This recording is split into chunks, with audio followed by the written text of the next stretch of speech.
Good morning guys, कैसे हैं आप सभी। मैं मौरिफ खान आप सभी का तहे दिल से स्वागत करता हूं आपके अपने फेवरेट चैनल एक्टिव लर्नर्स थोड़ा पढ़ो रेगुलर पढ़ो पर। जैसा कि आप सभी को पता है कि आपका ये channel specially 10th board exam में, चाहे वो सीबीएसई बोर्ड के बच्चे हो, बिहार बोर्ड के बच्चे हो या अन्य किसी भी बोर्ड के बच्चे हो, उनके लिए बहुत ही ज्यादा हेल्पफुल साबित हो रहा है। तो फिर जल्दी से हमेशा की तरह एक बोतल पानी रख लीजिए, मोबाइल को थोड़ी दूरी पे एडजस्ट कर लीजिएगा और एक कॉपी कलम लेकर बैठ जाइए। जी हाँ बच्चों, आज हम लोग हाइट एंड डिस्टेंस हम लोग पढ़ने वाले हैं, ठीक है। तो मैं उन बच्चों को रिक्वेस्ट करूंगा जो फर्स्ट टाइम जुड़ रहे हैं, वो प्लीज इस सेशन के खत्म होने के बाद आप जाइए, जितने भी प्रीवियस क्लासेस है उसकी एक प्लेलिस्ट बनी हुई आप जरूर देखें। फिर आपको ट्रिगोनोमेट्री का एक नया आइडिया मिलेगा। आप क्वेश्चन ना सिर्फ सॉल्व कर पाएंगे बल्कि आप पैटर्न को सीखेंगे कि अगर क्वेश्चन के पैटर्न को बदला जाता है तो आप किस तरह से क्वेश्चन को हैंडल करेंगे। अभी की क्लास में आप बेफिक्र रहिए, अभी कोई टेंशन लेने की बात नहीं। अभी मैं एकदम बेसिक से आपको पढ़ाऊंगा, आपको लगेगा ही नहीं कि आप ट्रिगोनोमेट्री पहले नहीं पढ़े। ओके, तो आइए फिर हम लोग सेशन की शुरुआत करते हैं। ओके, और दोनों सीबीएसई के बच्चे हो या बिहार बोर्ड के बच्चे हो, एकदम बेफिक्र होकर आप देखिए, आपको मैथ में कोई प्रॉब्लम नहीं होगी। इस सेशन की शुरुआत करने से पहले फर्स्ट ऑफ ऑल हम लोग कुछ बेसिक्स कंसेप्ट्स को रिवाइज कर लेते हैं, जिसका इस्तेमाल इस चैप्टर में होने वाला है। ये चैप्टर बहुत ही ज्यादा इंपॉर्टेंट है। देखिए बच्चों, ये जो बेसिक फॉर्मूलाज मैं लिख रहा हूं, इनका बहुत ही ज्यादा यूज होने वाला है आपके पूरे इस चैप्टर। इसमें कोई प्रॉब्लम बच्चों, बेसिक फॉर्मूला इसे ध्यान से रखना है। मैं आप लोगों को बताऊंगा इसका इस्तेमाल कैसे करते हैं, ठीक है। इसमें आपको खासकर ये जो 30, 60, तो अब हम लोग बात करेंगे अपने टॉपिक की कि हाइट एंड डिस्टेंस में आखिर हमें पढ़ना क्या है। उससे पहले मैं आप सभी से रिक्वेस्ट करूंगा कि आरटी में जो कुछ दिया है उसको आपको क्या करना है, एकदम रट जाना है। जहां रटने की जरूरत हो वहां रट जाना है, जहां समझने की जरूरत हो वहां समझ जाना है। आपको क्वेश्चंस ना सिर्फ एग्जाम में बल्कि आपको फ्यूचर में भी आगे भी काम आ सकते हैं। इसलिए मैं बार बार आपसे रिक्वेस्ट करूंगा, एनसीईआरटी आप साइंस की बात करें, जितनी भी बुक्स है साइंस आपके एनसीईआरटी से रिलेटेड, आपको उसे रट जाना है, चटनी बना के पी जाना है। कुल मिलाकर चटनी बना के उसे पी जाना है। क्लियर? आप उसकी अहमियत को समझिए, एनसीईआरटी बहुत ही ज्यादा इंपॉर्टेंट। क्लियर? अब बात आती है इस टॉपिक की। यहां पर सिर्फ हम लोग क्या करेंगे, ऑब्जेक्ट को देखेंगे। मतलब हम लोग क्या करेंगे, किसी ऑब्जेक्ट को हम लोग देखेंगे या फिर कोई ऑब्जेक्ट ऊपर से हम लोग को देखेगा। ओके, बात समझ में आ रही है। और ऑब्जेक्ट को देखने में, ठीक है ना, एक एंगल बनेगा। उस एंगल को समझना है, वही इंपॉर्टेंट है कि जब हम लोग नीचे से खड़े हो यहां पे और किसी हाइट पे कोई ऑब्जेक्ट मौजूद है, उसको अगर देख रहे हैं, सपोज करो कोई टावर है, कोई पतंग उड़ रही है या ऐसा ही कुछ, अगर हम लोग देखते हैं तो कौन सा एंगल बनता है। या फिर कोई आपके छत पे है और वो नीचे देख रहा है, हमें देख रहा है, तो उससे जो एंगल बनता है वो कौन सा एंगल बनेगा और एंगल किस तरह से बनेगा, ये समझना बहुत ही ज्यादा इंपॉर्टेंट है। ओके गाइस, आइए समझते हैं, बहुत ही इंपॉर्टेंट बात है। सपोज करो मैं यहां खड़ा हूं और मैं किसी ऑब्जेक्ट को देख रहा हूं, ठीक है, तो मैं ऊपर की तरफ देख रहा हूं, तो ऐसा इमेजिन किया जाता है मेरे आईज के साथ एक लाइन सीधी ड्रॉन हुई है, ठीक है, जो कि हमारे ग्राउंड से बिल्कुल पैरेलल है। ओके, और मैं देख रहा हूं तो ऐसा, मैं ऊपर की तरफ देख रहा हूं तो मैं ऐसा लग रहा है कि जैसे यहां से कोई लाइन ऐसे ड्रॉन हो रही है और जिस ऑब्जेक्ट को मैं देख रहा हूं वहां तक पहुंच गई, ठीक है। तो जो लाइन इमेजिन किया हम लोगों ने, वो लाइन क्या कहलाता है, लाइन ऑफ साइट या दृष्टि रेखा। ओके, और ये जो मैं ऊपर की तरफ देख रहा हूं, यहां से जो मैंने इमेजिन किया है एक इमेजिनरी लाइन जो कि पैरेलल है ग्राउंड के, तो उस हॉरिजॉन्टल लाइन या क्षैतिज रेखा से और वो जो लाइन ऑफ साइट है उसके बीच एक एंगल बन रहा है। ओके, तो उस एंगल को हम लोग क्या बोलेंगे, एंगल ऑफ एलिवेशन या उन्नयन कोण।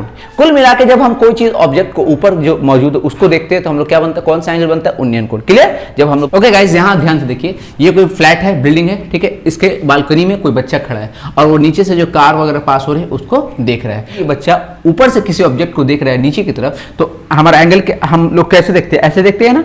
तो होता क्या है, ये जो आंख है, आंख से जो हम लोग, हमेशा याद रखिए, जो हॉरिजॉन्टल लाइन है वो हमेशा ग्राउंड से पैरेलल होता है। इमेजिन करेंगे हम लोग, ये क्या जाएगा आपका क्षैतिज स्तर बोलिए या फिर हॉरिजॉन्टल लेवल बोलिए। कोई हम लोग कार को देख रहे हैं तो एक लाइन बन रहा है ना, that is known as line of sight या दृष्टि रेखा, ठीक है। और इस क्षैतिज या फिर हॉरिजॉन्टल लाइन से जो एंगल बनता है उसे हम लोग क्या बोलते हैं, अवनमन कोण या एंगल ऑफ डिप्रेशन। कोई कंफ्यूजन? कुल मिलाकर जब हम लोग किसी ऑब्जेक्ट को ऊपर से नीचे की तरफ देखते हैं, ठीक है, तो अवनमन कोण यानी कि एंगल ऑफ डिप्रेशन बनता है। तो आइए बच्चों, अब हम लोग एक्सरसाइज 9.1 क्वेश्चन नंबर 1 से शुरू को समझते हैं। Clear? Artist is climbing a 20 metre long rope. Clear? भाई सर्कस की बात हो रही है, कोई सर्कस है, कोई सर्कस आर्टिस्ट है, वो क्या कर रहा है, किसी रस्सी पे चढ़ रहा है। क्लियर? जो कितने मीटर लंबी है, 20 मीटर लंबी। Clear? Which is tightly stretch. Tightly stretch का मतलब क्या हो, जब उसको हम लोग खींच देते हैं तो एकदम सीधा हो जाएगा। टाइटली स्ट्रेच का मतलब क्या हुआ, वो एकदम सीधा है, ये नहीं ऐसे ऐसे नहीं है, एकदम सीधा है। क्लियर बच्चों? आप लोगों ने सर्कस में देखा होगा, आप उसमें जो आर्टिस्ट होते हैं वो जब क्लाइंब करते हैं तो वो टाइट सीधी होती है रस्सी। Clear? Tightly stretch and tied from the top of a vertical pole, और वो रस्सी किसी वर्टिकल पोल से बंधी हुई है। क्लियर? जो कि ठीक है, vertical pole to the ground, जो रस्सी वर्टिकल पोल ग्राउंड से अटैच्ड है उससे वो रस्सी बंधी हुई है। Clear? Find the height of the pole, क्या हमें पता करना है, हमें पता करना है वो जो पोल बंधा हुआ है ना वर्टिकल पोल, उसकी ऊंचाई कितनी, कितनी उसकी हाइट क्या है। If the angle made by the rope with the ground level is 30 degree, ये इंपॉर्टेंट है। क्लियर? तो आइए सबसे पहले क्या करते हैं, क्वेश्चन तो हम लोग समझ में आ गया कि एक क्या कर रहा है, एक सर्कस आर्टिस्ट है, वो एक रस्सी पे क्लाइंब कर रहा है, जिस रस्सी की लंबाई या उसका लेंथ कितना दिया हुआ है 20 मीटर, और एक वर्टिकल पोल से उस रस्सी को बांध दिया गया है। ठीक है, तो हमें पता करना है ये जो पोल है इसकी ऊंचाई कितनी। क्लियर? तो ओके गाइस, तो क्वेश्चन को सॉल्व करने से पहले हमें फिगर ड्रॉ करना होगा और फिर देखना कितनी आसानी से हम इस क्वेश्चन को सॉल्व कर लेंगे। क्या कह रहा है कि a circus artist is climbing a 20 metre long rope. मान ले कोई वर्टिकल पोल है और इस पोल से जो हम लोगों ने, ये क्या है बच्चों, this is pole, this is rope. Clear? जिसका लेंथ दिया हुआ आपको 20 मीटर, कोई कंफ्यूजन? ठीक है, दिस इज ग्राउंड। अब बता रहा है इस ग्राउंड से जो एंगल बन रहा है, मैंने क्या बताया था, जब भी ग्राउंड से एंगल बनाया जाएगा, ठीक है ना, यानी कि तो जो एंगल बनता है वो एंगल ऑफ इलेवेशन होता है, यहाँ दिया हुआ है आपको, जो कितना है 30 डिग्री। हम लोग इसका नाम रख लेते हैं, ठीक है ना, इस ट्रायंगल का एक नाम रख लेते हैं, एंगल ABC। ये बताओ ये 90 डिग्री होगा, कोई कंफ्यूजन? आप लोग यहां तक पहुंच जाते हैं, लेकिन उसके बाद की जो प्रोसेस होती है ना कि हमें फाइंड क्या करना है और कैसे पहुंचेंगे, साइन लेना है कि कॉस लेना है, टैन लेना है कि कॉट लेना है, ये समझ में नहीं आता। यही समझना बहुत ही ज़्यादा इंपॉर्टेंट है, और जो बच्चा इस बात को समझ गया वो सारे क्वेश्चंस को बना देगा, क्योंकि यही तो इंपॉर्टेंट बात है। देखो बच्चों, एक बात हमेशा ख्याल रखना है, हमें क्या फाइंड करना है, what is the height of the pole, यानी कि हमें AB की वैल्यू पता करनी है। क्लियर? तो जो हमेशा इस बात को ख्याल रखना है कि आपको क्या इंफॉर्मेशन दिया हुआ है और उसकी मदद से क्या हमें फाइंड करना है। ठीक है, ये हमेशा ख्याल रखना है। देखो बच्चों, ये क्या दिया है 30 डिग्री। ओके, मैंने क्या बताया था, एंगल के सामने का जो साइड होता है वो क्या होता है, परपेंडिकुलर का काम करता है, यानी लंब का काम करता है। क्लियर बच्चों? कोई कंफ्यूजन? एंगल के सामने का जो साइड होता है वो लंब का काम करता है या फिर परपेंडिकुलर का काम करता है। ओके, और ये आपका बेस हो गया, जो बच जाता है वो क्या होता है, हाइपोटेनस या फिर कर्व। किसी को कोई प्रॉब्लम बच्चों? यहां तक बात समझ में आई? अब देखो कैसे हम लोग क्वेश्चन को कितनी आसानी से बना देंगे। देखिए यहां आपका हाइपोटेनस दिया हुआ, ये क्या दिया है, लंब दिया हुआ है। तो अगर हम लोग इस लंब और हाइपोटेनस का रेशियो फाइंड कर ले, और हम सभी जानते हैं कि परपेंडिकुलर और हाइपोटेनस का रेशियो हमें साइन की वैल्यू देता है। ठीक है, तो that is sine theta, and sine theta equals to P/H रखेंगे, फिर हम लोग को ये आंसर मिल जाएगा। ओके, और AC इक्वल्स टू, ये तो दिया हुआ है आपको 20 मीटर। कोई कंफ्यूजन? नाउ क्या बताया मैंने बच्चों, ये साइन 30 डिग्री है। देखो बच्चों, ये क्या दिया हुआ है 30 डिग्री। तो हमें क्या पता है कि किसी भी थीटा के सामने वाला जो साइड होता है वो क्या होता है, परपेंडिकुलर। तो हमें पता है परपेंडिकुलर और हाइपोटेनस का रेशियो हमें किस चीज की वैल्यू देता है, साइन थीटा की वैल्यू देता है। ठीक है, कोई कंफ्यूजन? अब हम लोग यहाँ क्या करेंगे, P की जगह पे क्या लिखा है बच्चों, P की जगह पे AB है, तो हम लोग यहाँ पुट कर देंगे AB, और H की जगह पे क्या है बच्चों, H की जगह पे आपका AC है, तो हम लोग यहाँ AC, और sine theta 20/2 that means 10 metre. कोई कंफ्यूजन? और देखिए कितनी आसानी से हम लोगों ने height of the pole find कर लिया। इसे हमने, अतः पोल की ऊंचाई 10 metre, hence height of the pole AB equals to 10 metre. And okay guys, अब हम लोग क्वेश्चन नंबर 2 को समझते हैं। ये बहुत ही जबरदस्त क्वेश्चन है। ठीक है, इस क्वेश्चन को सही से समझ नहीं पाते हैं तो गलती होने के चांसेस ज्यादा है। Okay, tree breaks due to a storm, कोई बेचारा पेड़ था वो टूट गया, किसकी वजह से, आंधी उंधी की वजह से। And the broken part bends, और जो पार्ट टूटा ना वो झुक गया। ठीक है, so that the top of the tree touches the ground. अब भाई झुकेगा, गिरेगा तो ग्राउंड पे आकर टच कर रहा है। जो ग्राउंड को टच करता है तो वो एक एंगल बनाता है, कितने डिग्री का, 30 डिग्री का। क्लियर? विथ इट ग्राउंड के साथ कितने डिग्री का एंगल बना रहा है, 30 डिग्री का। The distance between the foot of the tree to the point where the top touches the ground is 8 metre. मतलब ये समझ में आया, ये बहुत इंपॉर्टेंट है। देखिए ऐसे समझो, ये दोनों एक ही पेड़ है, ठीक है, ये गलती से टूटा और टूटने के बाद ग्राउंड पे ये बेंड कर गया, क्लियर। तो ये एक एंगल बना रहा है कितने डिग्री का, 30 डिग्री का, और ये ग्राउंड से जो टच कर रहा है तो उसकी डिस्टेंस कितनी है, 8 मीटर की। तो find the height of the tree, हमें पेड़ की लंबाई पता करनी है। तो एक बात बताओ बच्चों, पेड़ की लंबाई मतलब, ट्री की लंबाई का मतलब ये जो टूटा हुआ पार्ट है और ये सिंगल जो है, ये दोनों तो पेड़ की लंबाई है। तो इसका मतलब इसकी और इसकी दोनों की लंबाई हमें पता करनी है, क्लियर। बात समझ में आई। आइए इसका पिक्चर कैसे ड्रॉ करना है वो इंपॉर्टेंट है, इसको समझते हैं। आप लोग अपने एक्टिव लर्नर्स पर ना सिर्फ मैथ बनाना सीखेंगे बल्कि मैथ को कैसे बनाते हैं ये भी सीखेंगे। ये बहुत ही ज्यादा इंपॉर्टेंट बात है, ठीक है। आइए समझते हैं। एक पेड़ था, सपोज करो, पहले कितनी लंबाई थी इसकी, ये लंबाई थी इसकी, ओके। ये क्या हुआ, ये ब्रेक कर गया बीच से, यहां से ब्रेक कर गया, ओके। इसकी पहले लंबाई कितनी थी, ए बी सपोज करो, और ये डी पॉइंट से कट हो गया और ये गिर गया। तो ये ग्राउंड पे जाकर सपोज करो पॉइंट सी पर आके टच करता है, ठीक है, ग्राउंड को। और ये जो एंगल बनाता है कितने डिग्री का बनाता है बच्चों, 30 डिग्री का। कोई कंफ्यूजन? तो एक बात बताइए, ये एडी जो है, एडी क्या डीसी के बराबर नहीं होगा? यही वाला पार्ट ना आके गिरा है। तो हम लोग मान लेते हैं इसकी जो लंबाई है वो x मीटर है और इसकी जो लंबाई है वो y मीटर है। Any confusion? और क्या कहता है कि ये जो बेंड हुआ पार्ट ग्राउंड से टच हो रहा है तो इसकी डिस्टेंस कितनी है, 8 मीटर। तो हमें पता करना है कि find the height of the tree, यानी कि हमें ए बी पता करना है बच्चों, क्लियर। बात समझ में आ रही है? बहुत ही इंपॉर्टेंट क्वेश्चन है। तो एक बात बताइए, कुल मिलाकर हमें क्या पता करना है? क्या पता करना है? एक्स और वाई पता करना है। बहुत ही आसान है। तो पहले हम लोग एक्स को फाइंड करेंगे, फिर वाई को फाइंड करेंगे, डिस्कस करेंगे ट्रायंगल बीडीसी में। बच्चों बहुत ही इंपॉर्टेंट बात मैं बता रहा हूं, बार बार मैं कह रहा हूं कि जो एंगल दिया उसके सामने वाले साइड को क्या बोलेंगे, परपेंडिकुलर। और ये क्या है, आपका बेस है। तो देखिए यहां परपेंडिकुलर हमें पता करना है, अब बेस दिया हुआ है तो परपेंडिकुलर बाय बेस आपके tan थीटा की वैल्यू होती है। और इसकी मदद से पहले हम लोग एक्स को फाइंड कर लेते हैं। देखो बच्चों, हम लोग क्या जानते हैं, P by B equals to tan theta होता है, क्लियर। और P के जगह पे क्या दिया हुआ है, BD, और बेस की जगह पे क्या दिया हुआ है, BC, और tan थीटा की जगह पे हम लोग क्या पुट कर सकते हैं, tan 30 डिग्री। D की जगह पे हम लोग क्या पुट कर सकते हैं, BD इज x, और BC की जगह पे क्या पुट करेंगे, 8 इक्वल्स टू tan 30। तो फ्यूजन एकदम स्टेप बाय स्टेप समझेंगे, एक एक बात को समझेंगे, ठीक है। कोई हड़बड़ी नहीं है, हम लोग को अपने कंसेप्ट पे ज्यादा ध्यान देना है, ठीक है।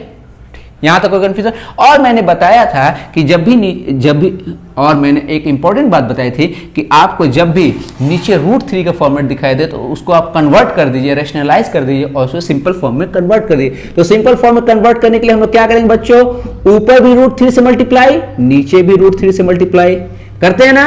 और जब हम √3 से ऊपर नीचे मल्टीप्लाई करेंगे तो हमको क्या मिलेगा, ये वैल्यू पता चलेगी, क्योंकि √3 इंटू √3 3 होता है। ये सारी बातें मैंने बता दी है। x इक्वल टू 8 √3 बाई 3 मीटर। कोई दिक्कत? और हम लोगों ने x की वैल्यू पता कर ली। अगेन हम लोग इसी ट्रायंगल BDC में डिस्कस करेंगे। इस बार हमें क्या चाहिए बच्चों, इस बार हमें y की वैल्यू चाहिए और हमें बेस दिया हुआ है। तो बेस बाई हाइपोटेनस की वैल्यू क्या होती है, हमें पता है कि बेस बाई हाइपोटेनस होता है cos थीटा, और बेस 8 मीटर, और इसकी जगह पे क्या लिखेंगे, y। और ये क्या होता है, cos 30 इक्वल्स टू, cos 30 की जगह पे क्या लिख देंगे बच्चों, √3/2। कि √3 को नीचे नहीं रखना है तो हम लोग इसको क्या करेंगे, यहीं पे मैं क्या कर रहा हूं, √3 से इसे रेशनलाइज कर दे रहा हूं, जिसकी वजह से हमें क्या होगा, सिंपल फॉर्म में आंसर फाइंड हो जाएगा। √3 को √3 से जब हम लोग मल्टीप्लाई करते हैं तो हमें क्या फाइंड होता है, 3। इन this way we also find the value of y and also x। जब हम इन दोनों को ऐड कर देंगे तो हमें हाइट ऑफ द ट्री यानी कि पेड़ की ऊंचाई पता चल जाएगी, है ना गाइस। तो hence the original height of the tree is AB equals to BD plus CD यानी x प्लस y। क्लियर बच्चों? और हम लोग x की वैल्यू को पुट करेंगे, y की वैल्यू को पुट करेंगे और ओरिजिनल हाइट का पता कर लेंगे, ठीक है। यहां देखिए जब इसको सिंप्लीफाई करते हैं तो हमें LCM में क्या मिलेगा, LCM में क्या मिलेगा, 3, और ये 8 √3 प्लस 16 √3। कोई कंफ्यूजन बच्चों? बात समझ में आ रही है? देखिए बच्चों, ये जो √3 दिया है ना, कितने बच्चे कंफ्यूज होते हैं कि इसको ऐड कैसे करना है। तो आप क्या कीजिए, इस √3 को समझ लीजिए कि ये x है, अब बताइए 8x प्लस 16x क्या होगा? अब तो आप लोग बहुत जल्दी से बना देंगे। हाँ बिल्कुल, √3 क्या है? x की वैल्यू समझ लीजिए।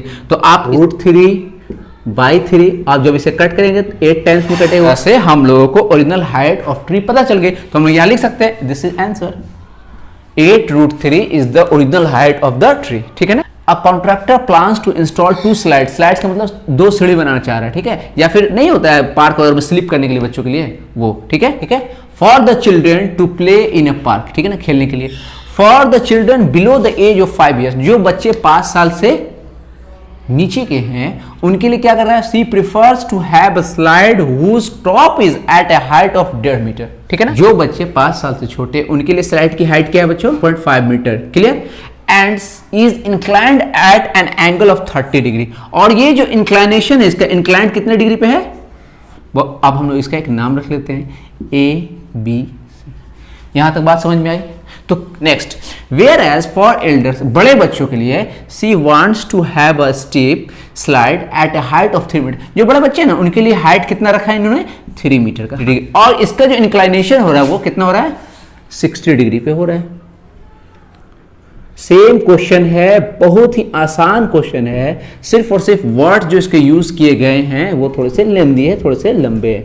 ठीक है, क्या पता करना है कि what should be the length, हमें लंबाई पता करनी है ऑफ स्लाइड, इस स्लाइड का, इन ईच केस, यानी कि इस केस में आपका लंबाई क्या होगी और इस केस में लंबाई क्या होगी। इसकी यही तो स्लाइड है, आपका AC यहाँ स्लाइड है और DF यहाँ स्लाइड है। तो मान लो इसका नाम हम लोग x रख लेंगे और इसका नाम y रख लेंगे। तो ईच केस में हमें x और y की वैल्यू को पता करना है। क्लियर। परपेंडिकुलर दिया हुआ, ये क्या बच्चों? ये हाइपोटेन्यूज। तो P और H किसका रेशियो देता है? साइन का। तो हम लोग बहुत आसानी, अब हम लोग डायरेक्ट बना सकते हैं, कोई कंफ्यूजन? इन ट्रायंगल ABC हमें क्या पता है कि sin 30 का जो sin 30 किसके इक्वल्स हो जाएगा? आपके AB/= 1.5 × 2, दैट मीन्स 3.0 मीटर। ठीक है ना। इसलिए हम लोग कह सकते हैं कि पहले केस में आपके सीढ़ी की लंबाई कितनी होगी, ये स्लाइड की लंबाई कितनी होगी? 3 मीटर। क्लियर। आसानी के साथ हम लोग केस 2 में जब बात करेंगे ट्रायंगल DEF में, यहां देखिए ये किस चीज का काम कर रहा है आपको? परपेंडिकुलर का। ये किस चीज का काम कर रहा है? हाइपोटेनस का। अब कि sin 60 डिग्री = DE/DF, और sin 60 का जब वैल्यू पुट करेंगे तो क्या आएगा? √3/2। यहाँ हम लोग DE की जगह पे क्या रखेंगे? 3, और y की जगह, और DF की जगह पे क्या रखेंगे? y। और जब इसको सिंप्लीफाई करते हैं तो 2√3 आपका आंसर आएगा। और इस तरह से हम लोग कह सकते हैं कि केस 2 में आपके स्लाइड की लंबाई कितनी होगी? 2√3। क्लियर। ओके गाइस, बात यहाँ तक समझ में आ रही है?